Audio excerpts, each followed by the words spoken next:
Six. Music. Right now, it's Matt Everett's The First Time with Matt Johnson.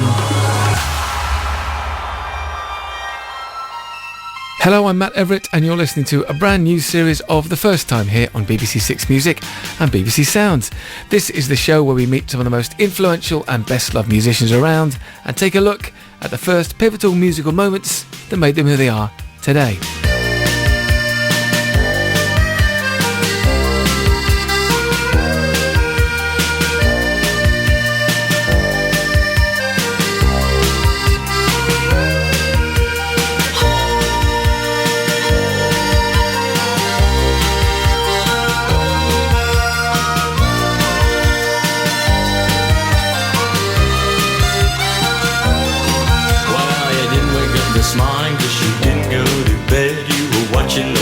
Of your eyes turn red.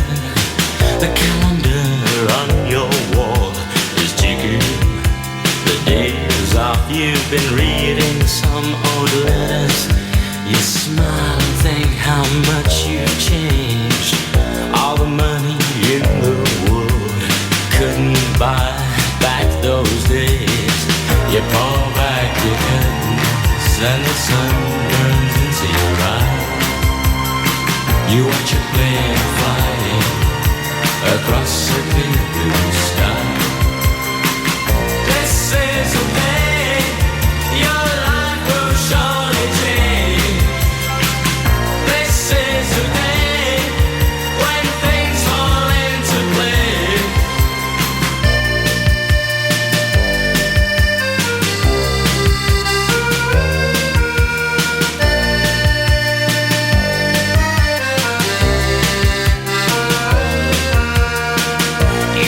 Could have done anything if you wanted, and all your friends and family think that you're lucky.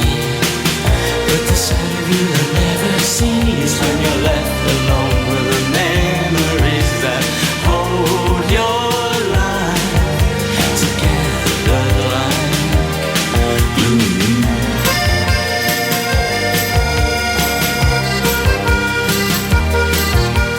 And the final guest on this new run of The First Time is someone who's managed to maintain their resolutely left-field post-punk credentials while also finding themselves frequent visitors to the 80s pop charts.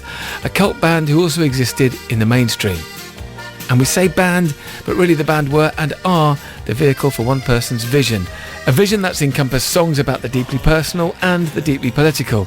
And even a long break from songwriting and fronting the group didn't dim his passion and the love his audience have for his work. I'm very happy to be welcoming to The First Time from the Matt Johnson. This is the day your life will surely change. This is the day when things fall into place. In this episode, we cover Matt's childhood, brought up at a London pub famous for its gigs by 60s bands, and his obsession with music and a single-minded determination to become a musician. We talk about his teen years working in Soho in the late 70s as post-punk changed the landscape and the formative releases that would set the scene for the. We also, of course, cover their commercial and critical success in the 80s with the albums Soul Mining, from which you just heard the track This Is The Day, Infected and Mind Bomb, and some of the hugely ambitious projects and pressure that came to define that era for him. Now we also have Insoulment, the first new The album in 25 years.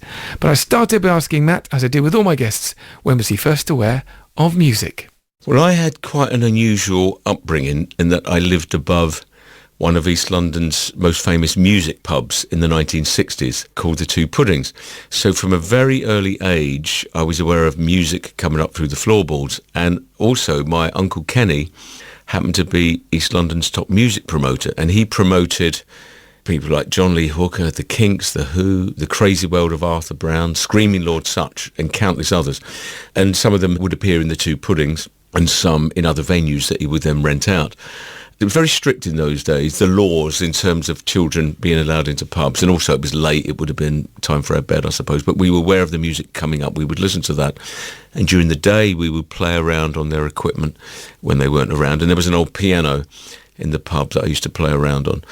And also, there probably would have been an old Rediffusion music system in there, if not a jukebox, I suppose, at that point. And music like the Beatles, Tamla Motown particularly. I remember a track by Donovan called Mellow Yellow. I loved that as a little boy. I remember that coming up through the floorboards. I'm just mad about saffron. Saffron's mad about me. I'm just mad about saffron.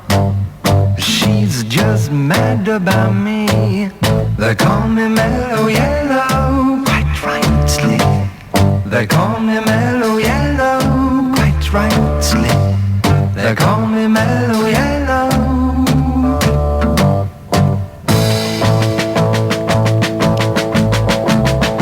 I'm just mad about 14. 14's mad about me. Just mad about 14. She's just mad about me. They call me Mellow Yellow.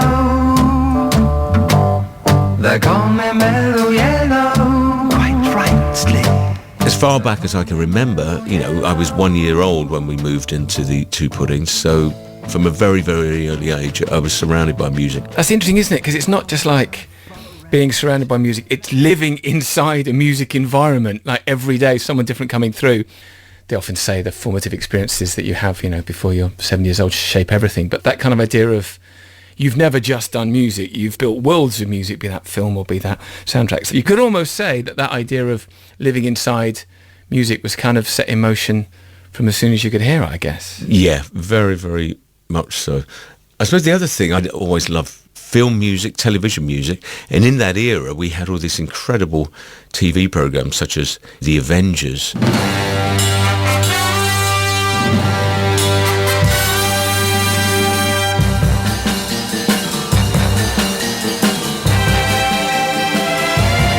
What incredible stuff. There was when John Barry did a lot of stuff for television as well. So, and then in later years got aware of other composers like Nino Roti and Ennio Morricone, Bernard Herrmann, and so that was something that really drew me in as well, because my family always loved films. I had an uncle who was a film extra, and my grandparents, I think my first memory of seeing a film was my dad's mum, my nanny Ginny. Mary Poppins it was, took us to see it. So film and music was very, very important part of my formative years. And funnily enough, whenever the customers in the pub, adults tend to ask little kids, what do you want to do when you grow up? And from the age of 5, I said, I'm going to be a singer or an actor. Really? You kind of had that straight away? Absolutely knew, without any doubt. And so school for me was a minor inconvenience when it came along, because I knew what I wanted to do and I was determined to do it. And the pub, when it was closed, was like a magic kingdom to us, because we would run around and all the way from the cellar and the boiler rooms and all the way up to attics and balconies. Children have incredible imaginations, and you can create fantasy out of nothing, really. And so I realised also, once I started school and started making friends, most of my friends, their parents had more traditional 9-to-5 jobs. I realised our upbringing was quite unusual, and I was grateful for that, actually.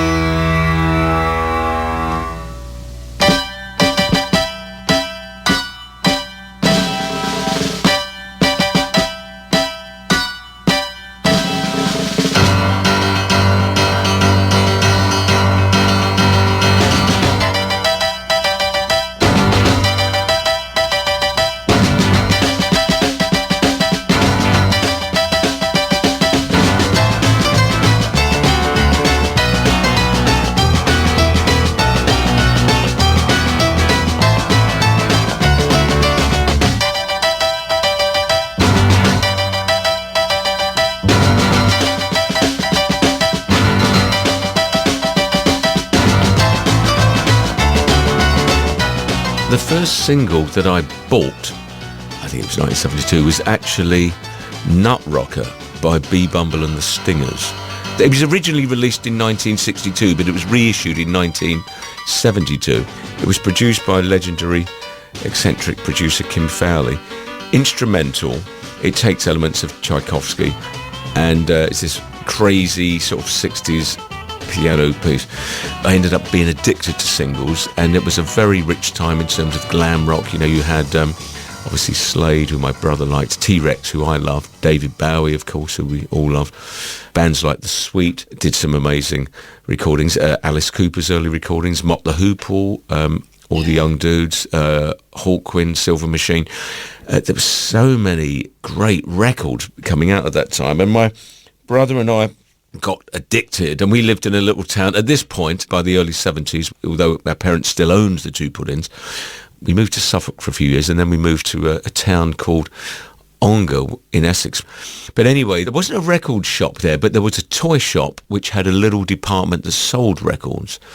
And the toy shop was called Toy Fair, I think. And my brother and I, every Saturday, we would save up our pennies. And we'd go there and buy singles, and we were absolutely addicted. But we had also had an additional benefit because the pub had a jukebox. This was another pub called the King's Head that we were living above at this point. Oh, right. Access to the jukebox. That's brilliant. That's what you want. Yes. And once a month, the man would come, the jukebox man, we called him, would come to change the records. And they would only be thrown away. And we'd be hovering around, and he would give them to us. And so we would augment our growing singles collections with singles off the jukebox, which were obviously a bit scratched up at that point, but we didn't care. And so we built up quite a huge singles collection. In those days, obviously no internet, there was limited information. You'd have, you know, there'd be, was it Pop of the Pics? What was the Alan Freeman programme on a Sunday evening?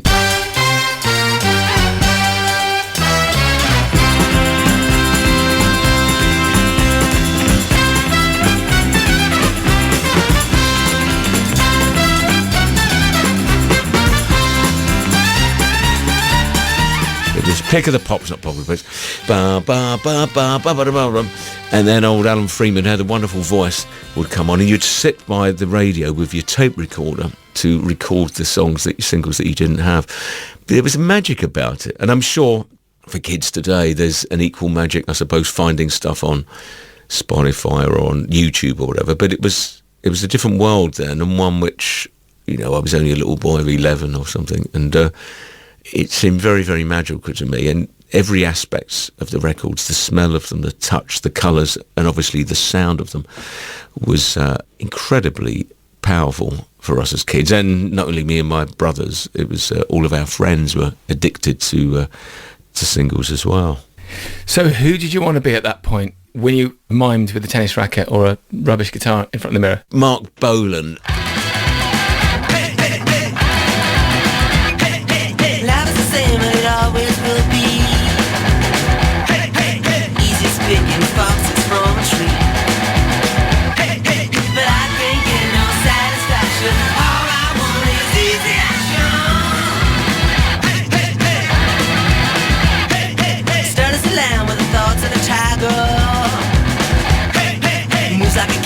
Knows how to ride, girl. Hey, hey, hey. I can't get no satisfaction. All I want is easy action, baby. Hey, hey, hey. Stroll on. I can't get no satisfaction. All I want is easy action.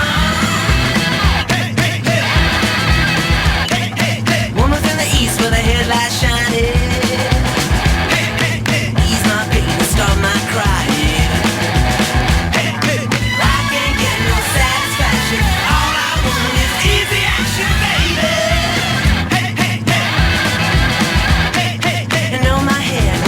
Smiling, my wondrous walk on my telephone dialing. I can't get no satisfaction. All I want is easy action, baby. Hey, hey, hey. Hey, hey, hey. I know you should, she's a dude, but all I want is easy action. I know you should, she's a dude, but all I want is easy action. I know you should, she's a dude, but all I want is easy action, baby. Hey, hey, hey. Stroll on. And we got the tennis rackets out, and we would dress up, even to the point where I think our mum had some platform shoes, and I would steal them when she was working in the pub downstairs. We would nick them, and we would change the light bulbs over to dark red or dark green light bulbs, and we had an old radiogram. And so we would have this stack of singles, and me, Andrew and Eugene, we would get the tennis rackets out, dress up, and one of us would be DJing, or we'd take it in turns, and we would just leap around the room pretending to be Mark Bolan or David Bowie.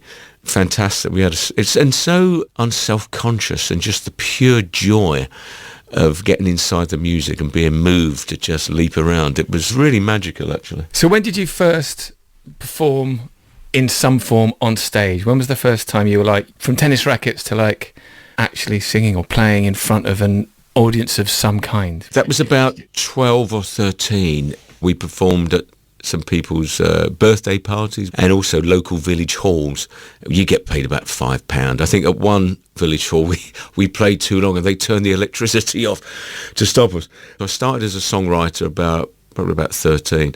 That is early. Very, and that was pre-punk, actually. I mean, post-punk, everyone was doing it, but it was very unusual pre-punk for kids just to be doing it off their own back, which we did.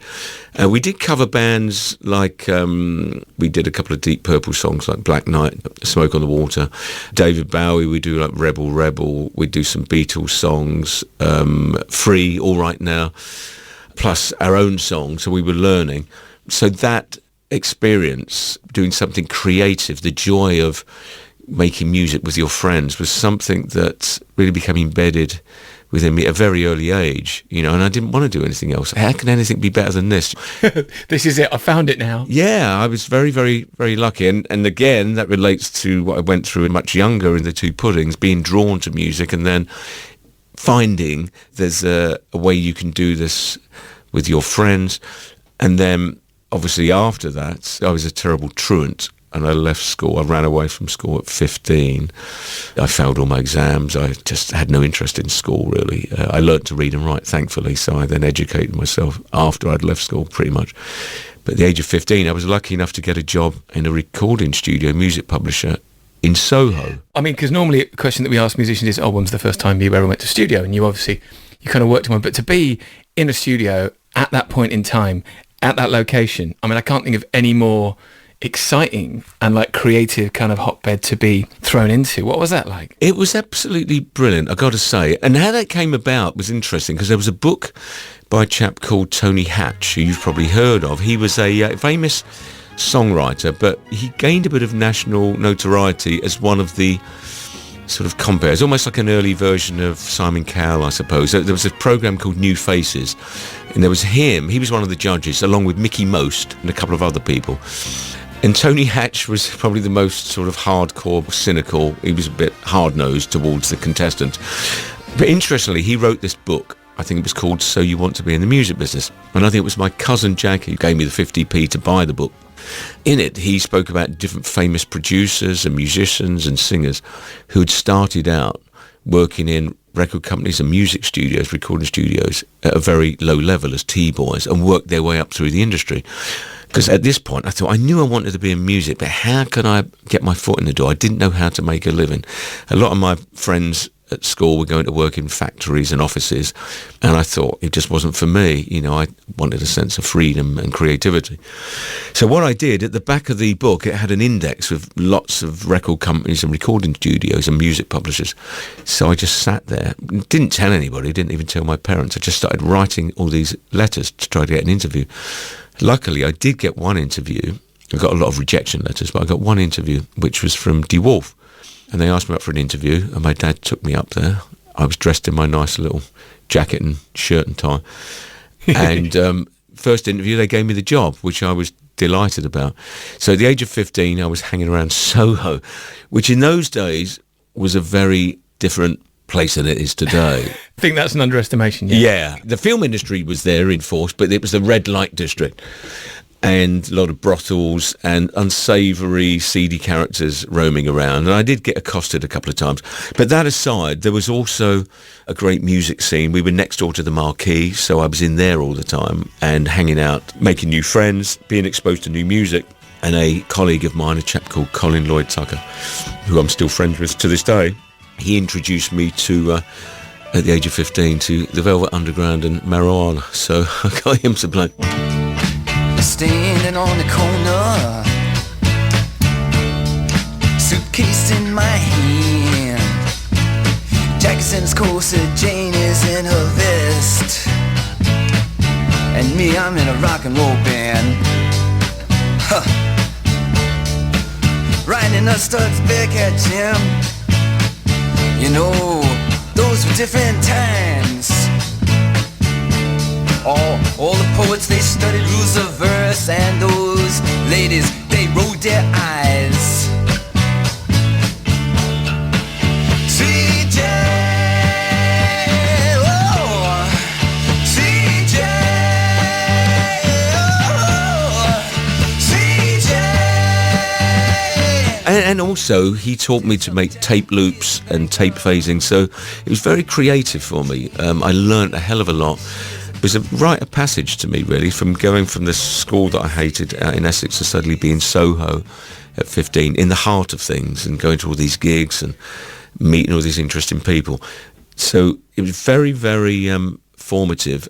And it was around about that time, shortly after that, it was about the age of 17, that I started putting adverts in the music press. It would be, they used to have classified ads. I don't know if they still do, where there's not really a music press. It doesn't exist as it did in those days.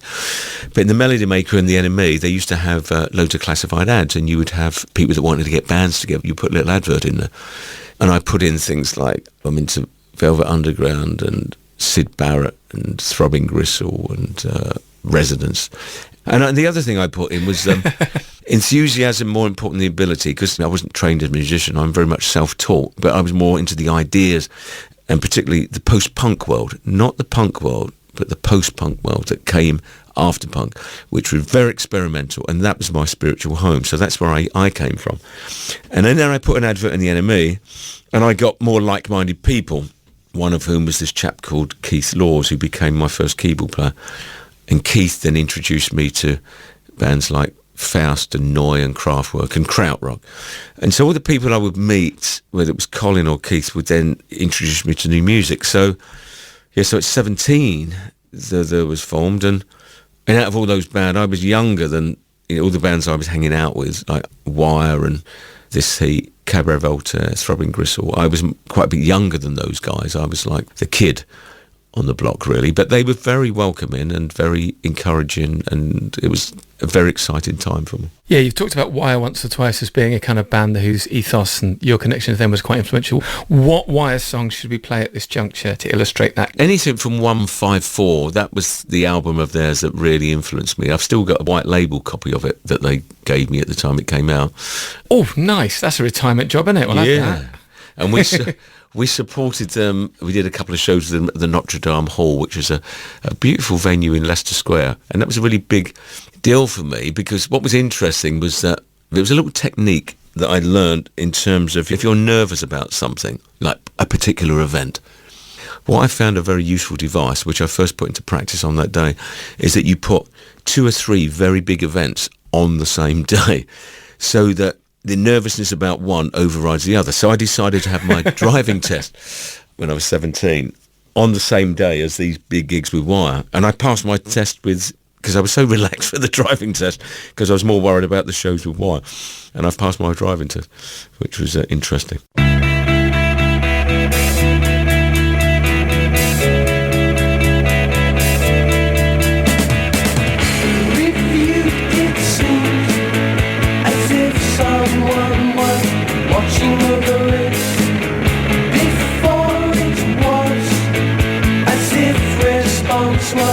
Based on facts, providing, deciding, it was soon there. Square to it, face to it, it was not there.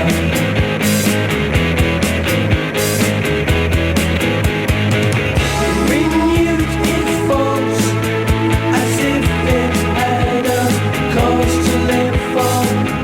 Denied it land as if it had sooner been destroyed. Providing, deciding, it was soon there. Square to it, face to it, it was not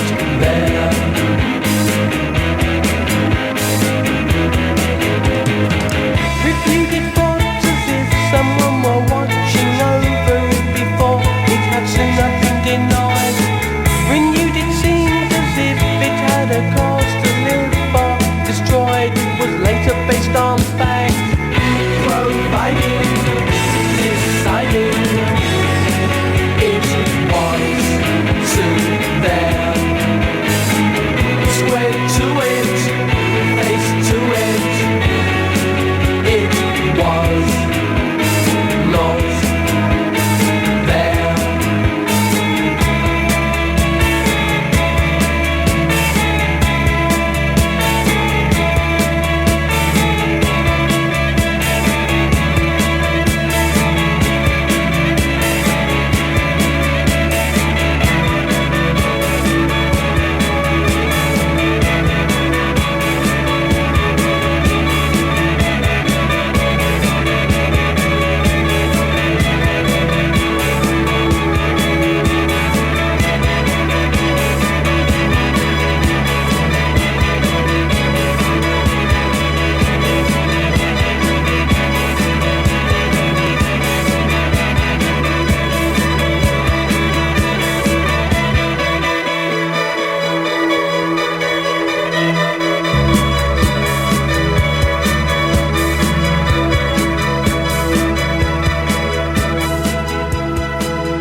Six Music.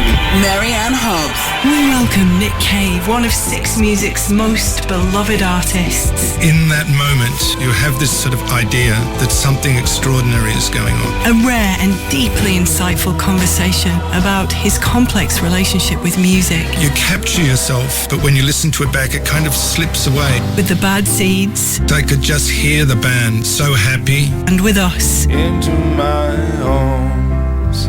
Marianne Hobbs. Nick Cave and Us. Listen now on BBC Sounds. BBC Radio 6. Six Music. Matt Everett's The First Time with Matt Johnson. 6. Music. Music. So the first release that you were responsible for, that would be See Without Being Seen. It wasn't but it kind of was. Was that the first thing that you actually were able to go, this is in the shops in some form? Was Well, that the first release, kind of. I consider it my first release, but it wasn't in the shop. So what See Without Being Seen was a record that I made. I bought this lovely old, well, not lovely old tape recorder. It's a lovely old tape recorder now, but at the time it was a brand new tape recorder. It was called an Akai 4000 DS Mark II. It was like the poor man's Revox. I couldn't afford a Revox. Okay. but this is what budding musicians, and this was before the Porter Studios were released, the TAC 4 tracks. So I saved up, and I think it cost me £147, which was a lot of money for me back then. And I saved up for a long time. I got it. And I've never been so excited about a piece of equipment. I remember getting it out of its box. I was so thrilled. And that became my best friend for many years. So I would use that to write songs and record. And I built a little studio in the cellar of my parents' pub with rudimentary effects boxes and bits that I would beg, steal or borrow bits of equipment. And so I created this record. And I would take the recordings into DeWolf, and I would run them through their equalizers or compressors. Oh, cool. So you get to use all the pro mastering stuff at the end of the process, but you still had an immediate DIY recording. Exactly. Cool. So I had that little combination. But what I did, I approached a few record companies and they passed on it. I thought, you know what, I'm going to duplicate the cassettes myself. So I got a load of cassettes. I created these little sleeves, photocopied them on the photocopier at DeWolf, got a load of cassettes, C30 cassettes or whatever they were. It wasn't a long album. And then I would start trying to sell them at gigs or hand them out. And that's what I did. So although it wasn't in the shops, but I was out there at these underground gigs trying to sell them to people. And I sold a few of them. And it wasn't that many that I made up. Caught in a dreamlike substance of my choice. Open is my head and receptive to every voice. Up is my mind and open to the probe. Will they finally believe I really wanna go home?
In recent years, we actually remastered that and reissued it on CD with some additional tracks from that era.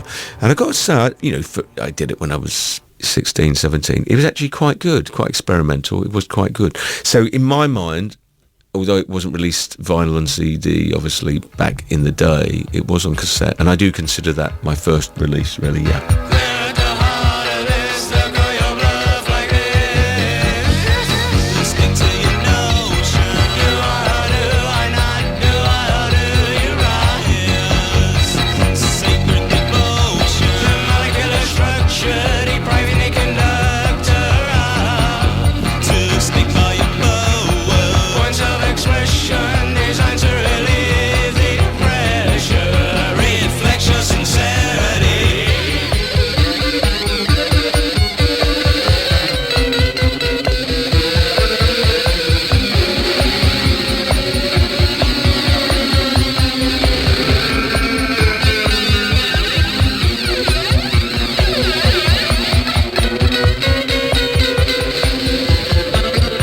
So, Controversial Subject is technically the debut, the single? Yes, it is. On 4AD 1980. Yep. Did that mark kind of a psychological change in where you were going, giving it an official name where it becomes a project?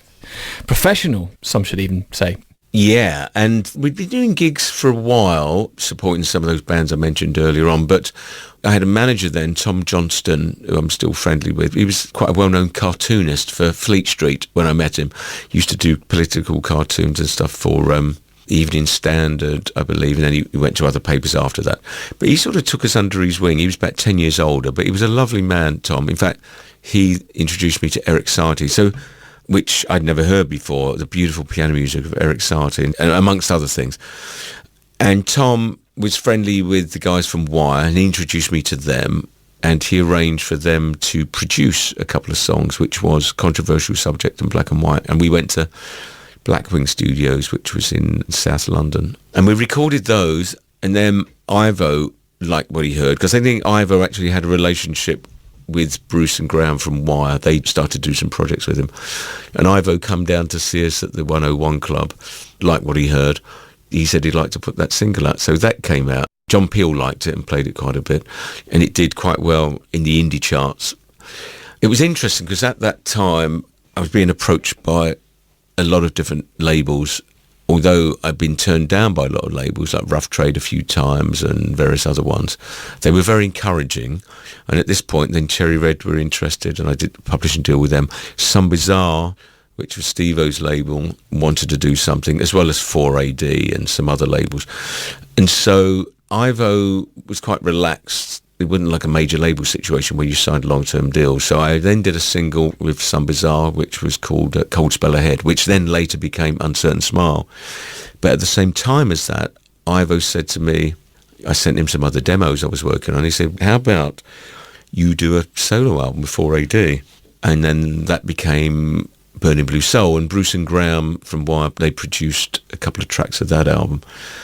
And so it was an odd situation because this kind of existed still apart from, with Keith on and off. And so I really should have used the name there, I suppose, for Burning Blue Soul, but it was still kind of limping on as a duo with Keith. Although, anyway, it was a bit confusing at that time. But so I put it out under my own name of Matt Johnson, which then in later years, I rebranded it as the so that it would be stacked with the other the labels, because it really is a the record. Going back, you mentioned, and I was going to ask you about Eric Satie, because it's obviously another musician who you've referenced. Well, I just remember Tom, I think he had a flat in Walthamstow. He had some plants in the room, and there was this light coming through. It was a sunny day, like evening sunlight, and there was this dappled light through the plants, and he had an old record player. He said, look, have you heard Eric Satie? And I said, no. And he got this old vinyl and put it on. It was all crackly.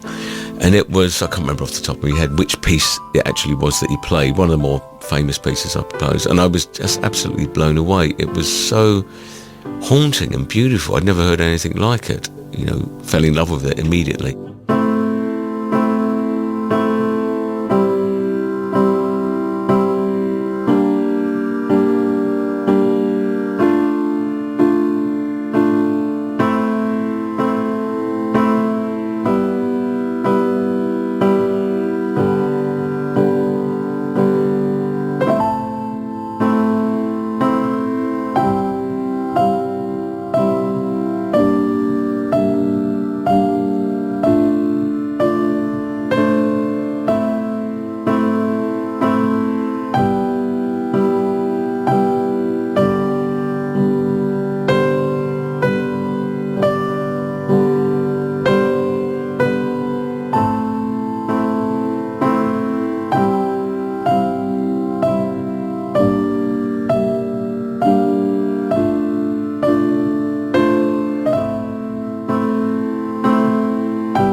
So 1983 Soul Mining, which is kind of technically the first for that album. I'll tell you, it's really interesting listening to that record, and I listened to it before this interview. It's aged incredibly well. There's records of that era, 83, 84, 85, some of which just the production hasn't aged well. And I don't know what you thought about why that record, because the synths used and the bass sounds are all kind of very of the moment. But there's something about it which means it still sounds quite contemporary, and a lot of records of that era have not enjoyed the same fate. Why do you think that is? Well, I think a large part of the credit has to go to my co-producer, Paul Hardiman, who was a brilliant engineer and an old school engineer. Also, the fact it was an analog recording. There was no digital at that time at all, so it's very analog. Right. And we did use synthesizers, but also it was blended in with acoustic drums. There was cellos, marimbas, accordions, fiddles, as well as acoustic and electric guitars. So I think it's a combination of the instrumentation, the warmth of the analog recording, which Paul's largely responsible. He's brilliant as an engineer. And I suppose subject matter as well. Things like This Is the Day, it's quite universal and eternal, really. A subject matter like that, and Uncertain Smile.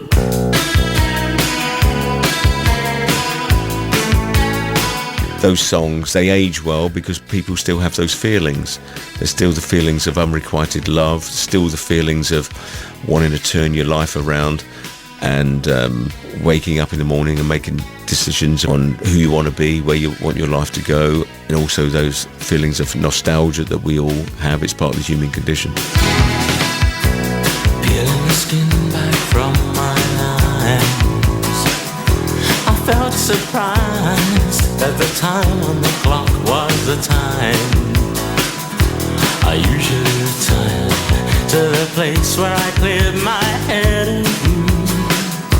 But just for today, I think I'll lie here and dream of you. I've got you under my skin where the rain can't get in. But if the sweat pours out, just shout. I'll try to swim and call you out.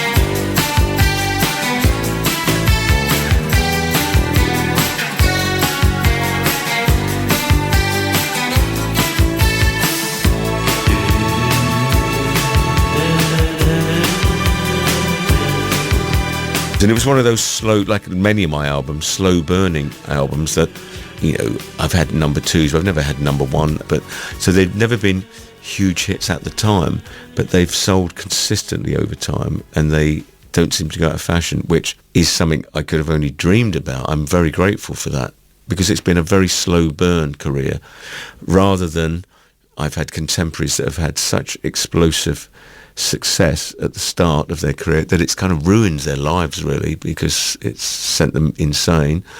Too much fame too soon can be a very dangerous thing, and the rest of their career has then felt quite anticlimactic, and there's nowhere for them to go. So I'm quite happy that it's been this gradual ticking away, a gradual ascent, really, and having an audience that has been loyal and stood by. It is that, I think, listening to that record and then moving on to Infected, it's the melodicism and romanticism and cynicism in equal measures, I think, is how I feel about it. Yeah, I prefer to use the word skepticism rather than cynicism. Okay. But yes, and it's interesting because I've often been labelled as a political songwriter, but it's only a minority of my songs that are political. Probably 80% of my songs are about life and love and loss. I think part of the reason is there's so few political songwriters around compared to, say, if you go back to the 1960s and 70s, where there was far more political songwriters around. And not many people want to tackle certain subjects, and I feel an obligation. I like to write about those things, but I certainly don't, not my intention to be perceived as a protest singer or primarily a political singer. That's not what I've wanted at all. What I wanted to ask you about was infected the movie. I was doing a bit of reading and viewing about that, which was the film that kind of came out. I guess it didn't accompany the record. It kind of was part of the record. Yeah. It was filmed in Peru, Bolivia and New York using 4 directors and cost 350 grand, which is the equivalent of 1.1 million today. I mean, the scale of a project like that, even then, it's kind of staggering that you made that happen, and you were allowed to make it happen, and you managed to will something of that scale into existence. Yeah, it was, and a large part of the credit for making that happen must go to my manager at the time, Steve-O from Some Bizarre, who I mentioned earlier on. And how that came about, because I didn't want to tour, and there was a lot of pressure on me to tour for Soul Mining. I said, I just can't do it. What am I going to do, take Jules Holland and all these other musicians on tour me? It just wasn't feasible. I thought, I can't do it justice, so I'm not going to tour it. Which I didn't. I never played live to support Soul Mining. So then Infected comes round, and CBS, as Sony were then known, put a huge amount of pressure and said, look, you've got to tour. I said, no, I don't want to tour. This Infected was going to be even harder because there was 27 musicians on that, I think, whereas there was only 13 on Soul Mining. I thought, we can't do it. There's orchestras and brass.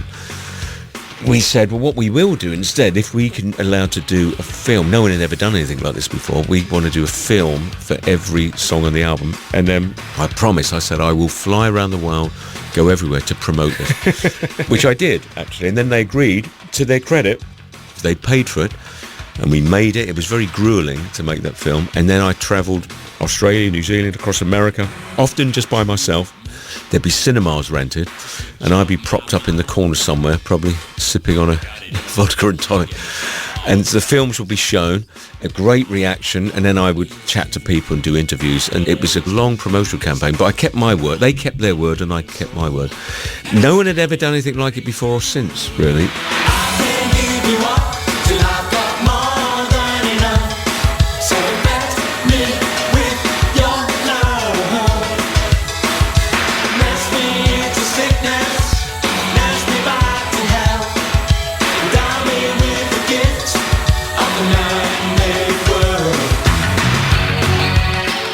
Funny enough, I hadn't seen it for many, many years, and a few years ago we got contacted about the ICA in London and about screening it again, and I think we had a week of screening. They were all sold out, the screenings. They did very, very well, and we got them remastered off the original tapes, and so I watched it by myself on the big screen at the ICA. We were just setting up the sound and the screen, and I sat and watched it.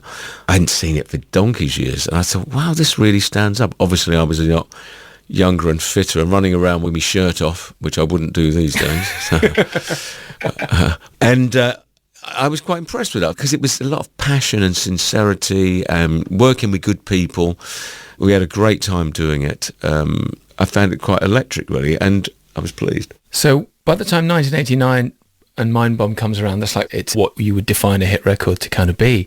As an artist that came very much from the kind of left field and very much had very clear visions about what they wanted to do and the control of everything, when the pop star phone starts ringing, how do you think you cope with that kind of level of attention and that level of fame and the demands and the temptations of the whole, that world? It was a strange experience, really, the whole thing, because on the one hand, you know, though there was born out of the post-punk world, and my colleagues and the people I was listening to and hanging out with some of those bands that I mentioned earlier on, and that was very left field and experimental. But before that, as we spoke about earlier on, I was a fan of pop singles, glam rock. You know, I'd love traditional songwriters, whether it's Bob Dylan and Hank Williams, Leonard Cohen, those sort of things. So there was two parts to me. There was or more than two parts, I suppose, but there was the traditional songwriter, lyricist element, which I loved and I aspired to. There was the experimental left field scene that I was a part of and that I enjoyed, and I really enjoyed creating that sort of music coming from it. And there was also that part of me that was the 12-year-old boy prancing around with a tennis racket, pretended to be a pop star. And so all going on at the same time. Yeah, they were all going on at the same time. And so then, having had that experience, and I didn't care for it much, really. I found it puffed up the ego too much. And that's the thing that people don't understand. So when that sort of early flush of fame happens, it doesn't just affect the person themselves. The person who starts becoming more famous starts to become a bit egotistical and unreasonable and narcissistic.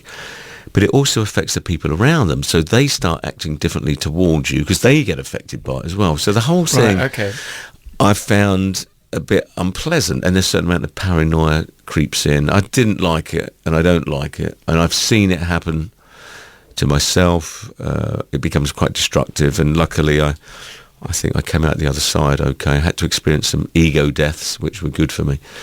And I've said this before, fame and celebrity is toxic. I think it's not a natural state, but over experience you get comfortable with it and you figure out you don't take it too seriously. So it's best not to take the extreme adulation too seriously or the extreme criticism, because however high a person rises in terms of famous celebrity, we know, particularly in a country like Britain, that they're going to be brought crashing down.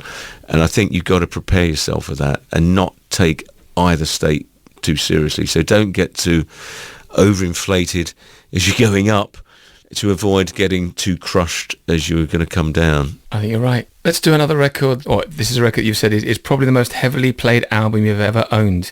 Tony Scott's Music for Zen Meditation. Yes. How did this record come into your life, and why does it occupy a special place in your heart? Well, I lived in New York for many years with my partner, Johanna. We found this fantastic Korean spa, and it was quite hardcore because you would go in there and they would put you in like a steam room, first of all, and then you would go into a sauna. So you'd rotate between the steam room, the sauna, and then they'd have these hot and cold tubs, so ice cold, and you'd be like shiver, ice cold, and then you would put in a boiling hot one, and it was this old Korean chap called Dr. Lee, and he would come in and wag his finger, oh, you're not doing it rightly, and so you'd be in there for a couple of hours, and then you would go into this darkened room, and they would have it for, so couples, she'd be in one, I'll be in another, and there'd be these ropes dangling from the ceiling, and they would have these masseuses that would then walk up and down your back. And I've got quite a high pain threshold, but even I was brought to tears almost at times because it was so intense. But then you would walk out there and you'd feel about 10 years old. You'd feel so light and limber. But anyway, there's all this amazing music going on in the background. I used to love it. And it was all very, very darkly lit in this place. And there was never many people there. It was quite mysterious. And then one day I asked them, I said, what is this music? I said, I absolutely love this music. And they just showed me the cover. And it said, Music for Zen Meditation by Tony Scott. And so, of course, I went and bought a copy.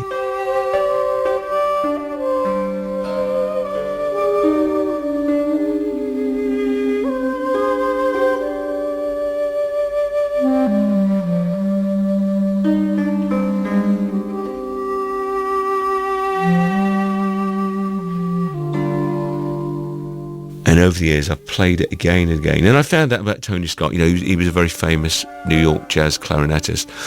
And he was quite an interesting character because he went off on a bit of a tangent. He travelled the world collaborating with different musicians across Asia. And actually one of the pioneers of, you could say, world music. And certainly even, I don't really like the term New Age, but sort of ambient music or New Agey music. He was very much ahead of his time. And I do find, you know, I travel a lot. And if I'm particularly wound up and stressed and need to relax, I may go to my hotel room. I might light a bit of incense, or if I may decide to meditate, but I'll put this on and it instantaneously puts me in a very calm space. So I'm always talking about this album because it had such a big impact on me.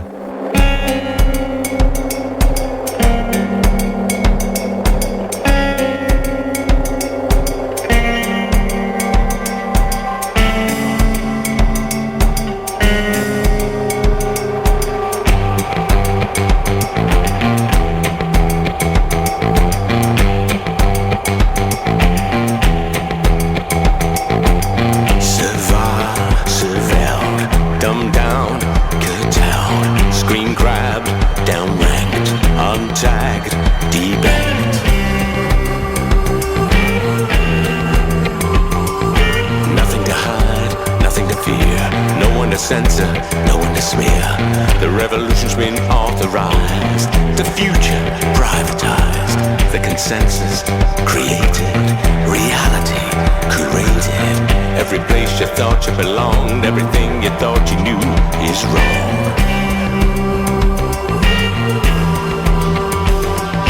Left is right, black is white, inside out.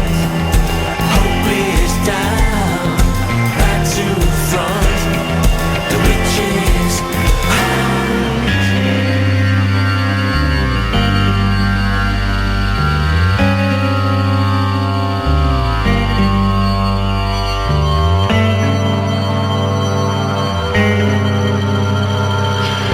stands on the gallows, lies sit on the throne.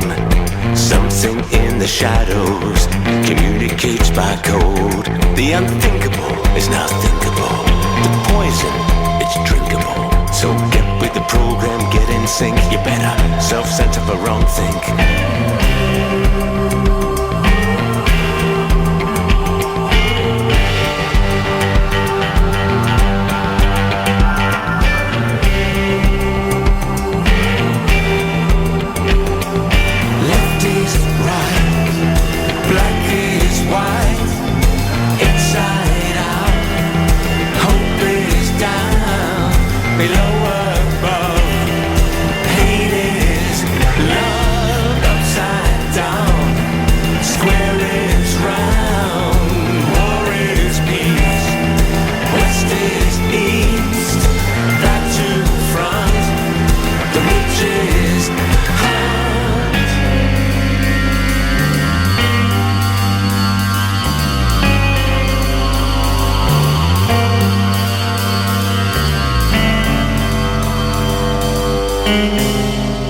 Now we have Ensoulment, first album in 25 years. The first track you released was Cognitive Dissident. Why was that the right song to be the first song that people heard? Great bass on that, by the way. Amazing bass line. Well, all decisions are made on a musical level.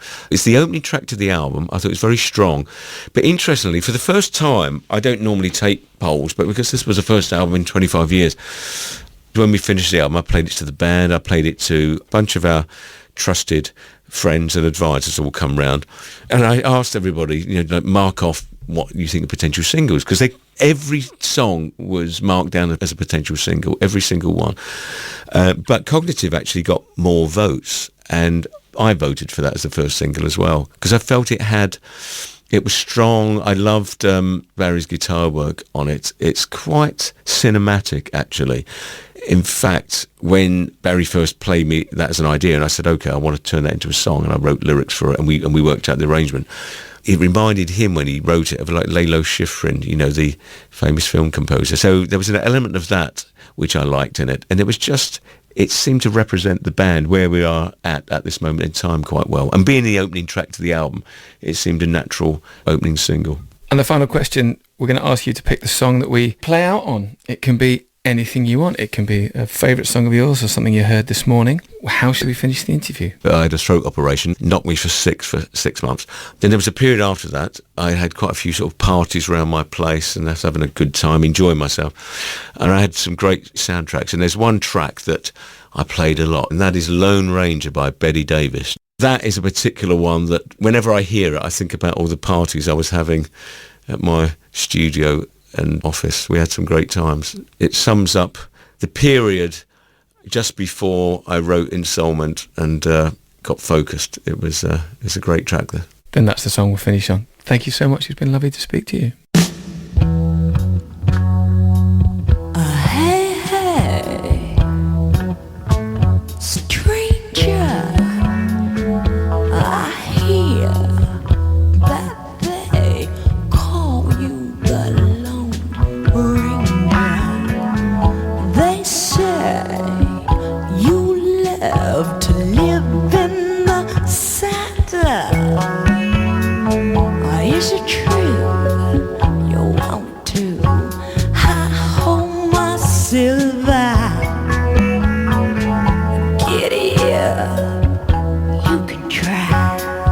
Lord have mercy, I will take that ride with you. I'm mighty thirsty for love, any kind of love, but I do prefer that it be good love. Hey, hey, stranger, I hear, I feel my heart might be in danger. They say that you are a fast shooting popper, and when